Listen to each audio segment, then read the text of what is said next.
ప్రతి కాలేజీకి వెళ్ళి ఉమ్, 18 సంవత్సరాలు నిన్నోళ్ళకు పాన్ కార్డ్ అప్లై చేయరా సార్ అని చెప్పిన అంతే. చాలా మందికి 18 సంవత్సరాలు నిండిన తర్వాత పాన్ కార్డ్ అప్లై చేసుకోవాలనే సామాజిక స్పృహ మన దేశంలో లేదురా. ఉమ్, ప్రతి కాలేజీకి వెళ్ళి ఉమ్, 18 సంవత్సరాలు నిండగానే ఉమ్, ఒక పాన్ కార్డ్ అప్లై చేసుకోమని చెప్పి ఉమ్, ఆ పాన్ కార్డ్ అప్లై చేసినందుకు నువ్వు 200 300 సర్వీస్ ఛార్జ్ ఓపెన్గా గవర్నమెంట్ ఛార్జెస్ కట్టి చేసుకురా అని చెప్పాను అంతే. ఉమ్, వాడు రోజుకు ఒక కాలేజీ పోతాడు, అప్లికేషన్ తీసుకుంటాడు.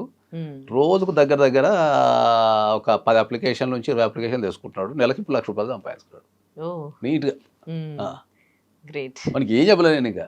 ఏదన్నా చెప్పండి సార్ అన్నాడు. పెట్టుబడి లేదు సార్ అన్నాడు. ఎవరు ఇయ్యారు సార్ పెట్టుబడి అన్నాడు. ఆఫీస్ పెట్టుకోలేను అన్నాడు. ఇప్పుడు ఎవరు జాబులు ఇయ్యాడు సార్ అన్నాడు. అరే ఏం చేయాలి అని ఆలోచించిన. అరే నీకు ఏదో ఒకటైతే నీకు చెప్తారా భయ్, నువ్వు ఈ ప్రపంచం తలెత్తుకునే విషయం అయితే చెప్తా పోరా అని చెప్పిన. ఇక ఆలోచించారు అసలు పెట్టుబడి పెట్టద్దా, ఇమ్మీడియట్ ఇన్కమ్ రావాలి, అసలు ఏం చేయాలని ఆలోచించి లాస్ట్ వారికి కథరాకు సలహా ఇచ్చిన.